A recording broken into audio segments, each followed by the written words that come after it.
ဇလန်းအစမှာတောအုပ်အလယ်မှာရှောင်းလင်ဘုံကြီးတွေအဖွဲ့လိုက်ကွန်ဖူးလေ့ကျင့်နေကြတယ်ဆရာကြီးကသူ့တပည့်တယောက်ကိုမှောက်မိုက်တဲ့လှိုင်ကူထဲဝင်ခိုင်းလိုက်တယ်နောက်ဆုံးစမ်းသပ်မှုအတွက်အချိန်ရောက်ပြီဖြစ်ပြီးအဲ့ဒီစမ်းသပ်မှုကိုအောင်မြင်ရင်တကယ်ကွန်ဖူးဆရာတယောက်ဖြစ်လာမယ်လို့ပြောလိုက်တယ်အဲ့ဒီတပည့်ရဲ့နာမည်ကဖန်ဖြစ်တယ်ဖန်လှိုင်ကူထဲဝင်လိုက်တာနဲ့တစ်သားနဲ့လှုပ်ထားတဲ့ရုပ်တုတွေအများကြီးကိုတွေးလိုက်ရတယ်ဒါပေမဲ့သူ့နာမည်ကိုပြောလိုက်တာနဲ့အဲ့ဒီတစ်သားရုပ်တွေကအသက်ဝင်လာပြီးသူ့ကိုအပြင်းထန်တိုက်ခိုက်ကြတော့တယ်ဒီနေရာမှာဖန်ရဲ့ထူးခြားတဲ့ကွန်ဖူးစွမ်းရည်တွေပေါ်လာတယ်သူကခန္ဓာကိုယ်ကိုကြေးဝါလိုမာကျောသွားစေပြီးတိုက်ခိုက်မှုတွေကိုခံနိုင်ရရှိစေတဲ့လှုပ်ဝက်နည်းပညာ couplement technique ကိုအသုံးပြုလိုက်တယ်အဲ့ဒီနည်းနဲ့တစ်သားရုပ်တွေကြားထဲမှာမကြောက်မရွံ့လှုပ်ရှားပြီးတကောင်ပြီးတကောင်ခြေမုံပစ်လိုက်တယ်နောက်ဆုံးတစ်သားရုပ်တွေအလုံးကိုဖျက်ဆီးပြီးစမ်းသပ်မှုအောင်ပြီလို့ထင်လိုက်တယ်ဒါပေမဲ့အံ့အားသင့်စရာဖြစ်လာတဲ့ဖျက်ဆီးခံလိုက်ရတဲ့တစ်သားရုပ်တွေကပြန်ဆူစည်းပြီးအလွန်ကြီးမားတဲ့တစ်သားလူကြီးတစ်ယောက်ဖြစ်လာတဲ့အဲ့ဒီတစ်သားလူကြီးကအလွန်အစွမ်းထက်ပြီးလမ်းတစ်လျှောက်ကအရာအလုံးကိုဖျက်ဆီးရင်းဖန်ကိုတိုက်ခိုက်တဲ့ဖန်ကတော့ညံကောင်းတာကြောင့်တစ်သားလူကြီးကိုထိန်းချုပ်နေတဲ့လှုပ်ဝက်ကြိုးတွေကိုရှာတွေ့ပြီးဆွဲဖြုတ်လိုက်တဲ့အဲ့ဒီနောက်တစ်သားရုပ်တွေကိုထိန်းချုပ်နေတဲ့ဖုံးကြီးတွေပေါ်လာတယ်အားလုံးကဖန်ရဲ့ခွန်အားနဲ့ဉာဏ်ရည်ကိုချီးကျူးပြီးသူဟာထူးချွန်တဲ့ကွန်ဖူးဆရာတယောက်ဖြစ်လာပြီလို့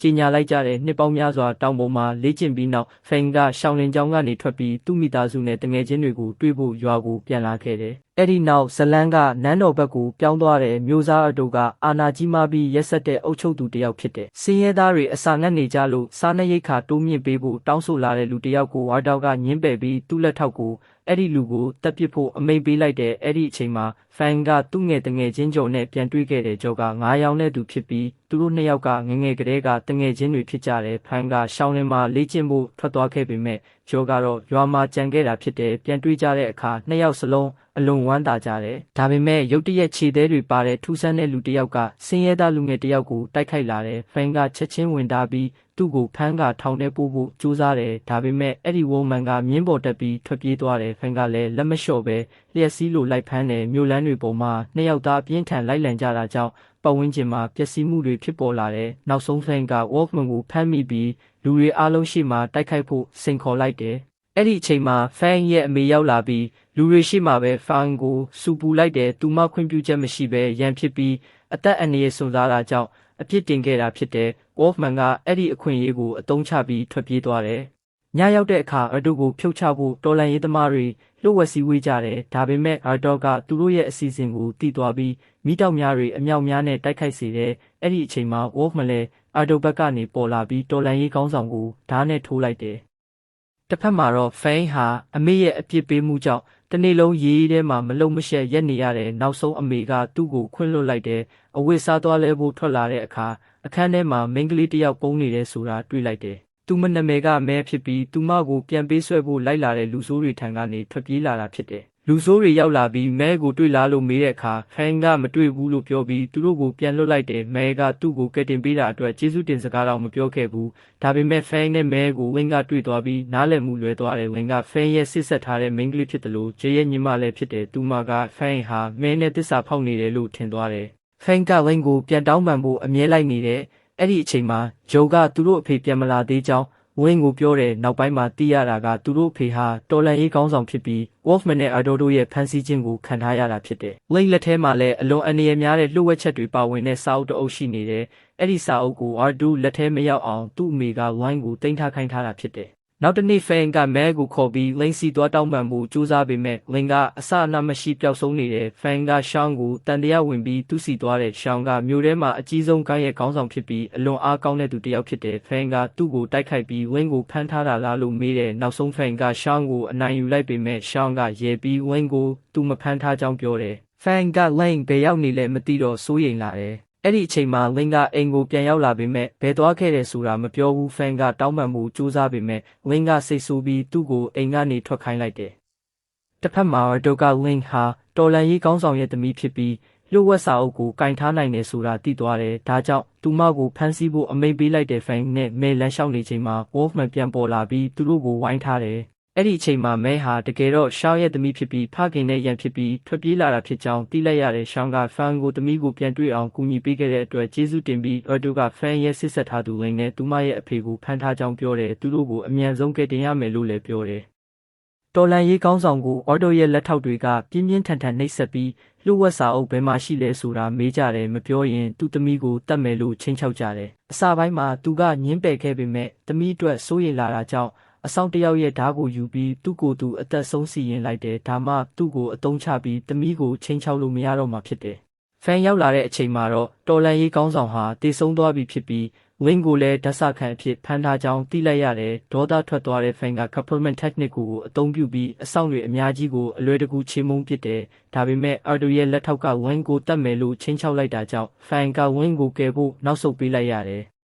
အာဒိုကဒီအကြောင်းကိုသိသွားပြီးအလွန်ဒေါသထွက်ကဟေးမော့ကိုစစ်စင်ဖို့ပြင်ဆင်ခိုင်းတယ်ဟေးမော့ဟာအစိတ်ပြင်းတဲ့အစိတ်ပညာကိုကျွမ်းကျင်တဲ့လူသက်သမားတစ်ယောက်ဖြစ်ပြီး Wolfman ရဲ့အဖေလည်းဖြစ်တယ်သူကအာဒိုကိုမုန်းပေမဲ့တားဖြစ်သူအတွက်လိုအပ်တဲ့ဆေးကိုအာဒိုကသာပေးနိုင်တာကြောင့်သူ့အတွက်အလုပ်လုပ်နေရတာဖြစ်တယ်နောက်တစ်နေ့ဖိန်ကဝင်းကိုဘလို့ကယ်ရမလဲစဉ်းစားနေတော့အာဒိုရဲ့လူတွေကသူ့စီစာတစောင်ပို့လာတယ်ညအချိန်တောထဲမှာတွေ့ဖို့ခေါ်ထားတာဖြစ်တယ်အမေကလည်းတတိထားဖို့ပြောလိုက်တယ်ဖိန်ကအာဒိုရဲ့လက်ထောက်နဲ့တွေ့တဲ့အခါလှုပ်ဝက်စာအုပ်ကိုပေးလိုက်တယ်ဒါပေမဲ့လက်ထောက်ကစာအုပ်ဟာအတူဖြစ်နေမှန်းသိသွားတယ် Wolfman ကအစွမ်းကုန်တိုက်ခိုက်လာပြီးဖင်ကတော့လျင်မြန်စွာရှောင်တိန်နိုင်ခဲ့တယ်အဲ့ဒီနောက်ဟီမော့ကအစိတ်ပြင်းတဲ့အစိတ်တစ်မျိုးအသုံးပြုပြီးဖန်ကိုအလွန်အန္တရာယ်ရှိအောင်လုပ်လိုက်တယ်ကံကောင်းစွာဖန်ရဲ့အမေရောက်လာပြီးအချိန်မီကယ်တင်နိုင်ခဲ့တဲ့ Wolfman ကသူ့အဖေတန်ရာပြင်းထန်နေပြီးချက်ချင်းကူးတာဖို့လိုအပ်တာကြောင့်ပြန်ဆုတ်သွားတယ်ဖန်ကအစိတ်ကြောင့်အားနည်းနေချိန်မှာအာဒူရဲ့လက်ထောက်ကအဆောင်တွေကိုသူ့ကိုတတ်ဖို့အမိန့်ပေးလိုက်တယ်။ဒါပေမဲ့မျက်နှာဖုံးဆွတ်ထားတဲ့စစ်တီတယောက်ရုတ်တရက်ပေါ်လာပြီးဖန်ကိုကောက်ွယ်ပေးကအ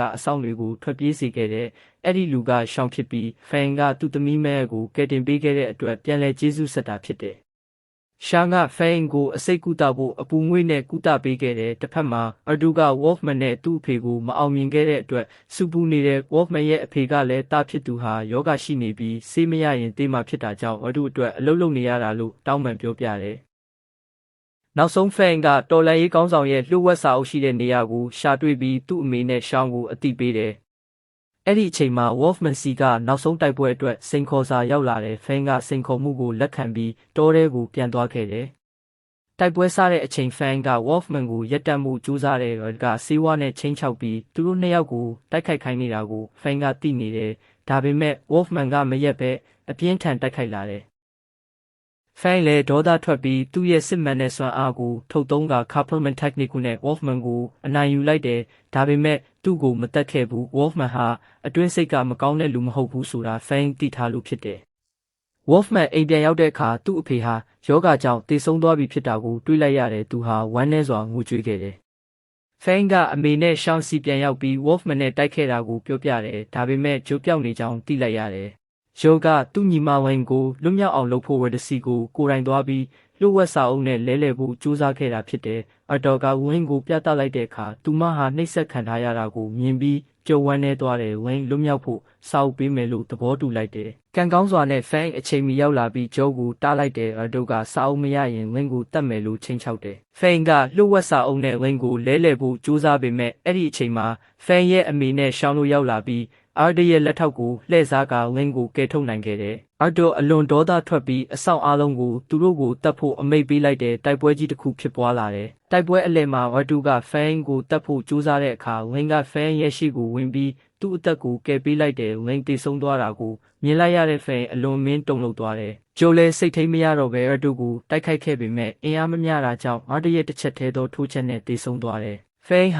ာသူ့မျက်စိရှိမှချစ်သူနဲ့အကောင်းဆုံးတငယ်ချင်းနှစ်ယောက်စလုံးတေဆုံးသွားတာကြောင့်စိတ်ပြည့်ယူသွတ်သွားတဲ့ Couplement Technique ကိုအသုံးပြုခဲ့ပေမဲ့အာဒိုက Run Fist ပညာကိုကျွမ်းကျင်တာကြောင့်ဖန်ရဲ့ခုခံမှုကိုချိုးဖျက်နိုင်ခဲ့တယ်။အာဒိုရဲ့အဆောင်တွေကဖန်ရဲ့အမေနဲ့ရှောင်းကိုဖမ်းဆီးလိုက်တယ်။ဖန်လည်းအလွန်အားနည်းနေပြီဖြစ်တာကြောင့်သူတို့ကိုကယ်ဖို့ဆက်နေမယ်ဆိုရင်သူကိုယ်တိုင်ပါတေးမာကိုတီးပြီးထွက်ပြေးခဲ့တယ်။အာဒိုကမြို့တစ်မြို့လုံးမှာဖန်ကိုလိုက်ရှာပြီးတပ်ပစ်ဖို့အမိန့်ပေးလိုက်တယ်။ဖန်ဂိုင်မဲနဲ့အတူပုံနေပြီးလယ်သမားတစ်ယောက်စီကသူ့အမေနဲ့ရှောင်းကိုမြို့ရဲ့အလယ်မှာလူထုရှိအပြစ်ပေးတက်ဖြတ်မယ်ဆိုတာသိလိုက်ရတယ်။နောက်တစ်နေ့မနက်မှာရှောင်းနဲ့ဖန်ရဲ့အမေကိုလူထုရှိခေါ်လာတယ်။အာဒိုရဲ့လက်ထောက်ကသူတို့ကိုနိုင်ငံတော်တစ္ဆာဖောက်မှုနဲ့တတ်မယ်လို့ကြေညာခဲ့ပေမဲ့လူတွေကအာဒိုဟာလူလိမ်တစ်ယောက်ဆိုတာသိနေကြတာကြောင့်မယုံကြည်ကြဘူး။အဆောင်တွေကအပြစ်မဲ့ပြည်သူတွေကိုတိတ်ဆိတ်အောင်လုပ်ဖို့ကြိုးစားနေချိန်မှာမဲရုတ်တရက်ပေါ်လာပြီးအာဒိုရဲ့အပြစ်ဒဏ်ခံရမယ့်အချိန်ရောက်ပြီလို့ပြောလိုက်တယ်။အဲ့ဒီနောက်မဲကလှုပ်ဝက်ထားတဲ့တော်လန်ရေးတပ်ဖွဲ့ကြီးတစ်ခုလုံးကိုဖော်ထုတ်လိုက်တယ်။တော်လန်ရေးသမားတွေနဲ့အာဒိုရဲ့အဆောင်တွေကြားတိုက်ပွဲကြီးစတင်ပြီ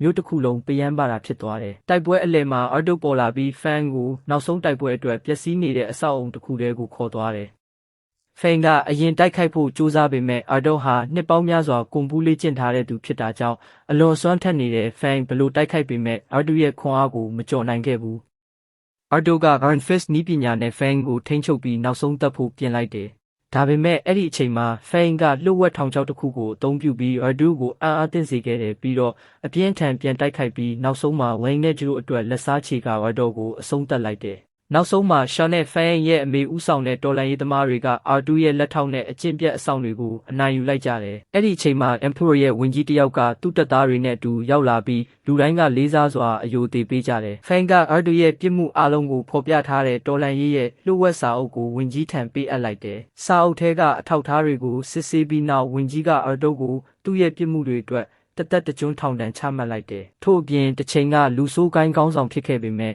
တော်လန်ရေးသမားတွေဘက်ကကူညီပြီးသူ့အကျင့်ကိုပြောင်းလဲခဲ့တဲ့ရှောင်းကိုမျိုးစားအသစ်အဖြစ်ခန့်အပ်လိုက်တယ်။ဒီလိုနဲ့ဖန်ရဲ့ခက်ခဲကြမ်းတမ်းတဲ့တိုက်ပွဲကြီးဟာအဆုံးသတ်သွားခဲ့ပါတယ်။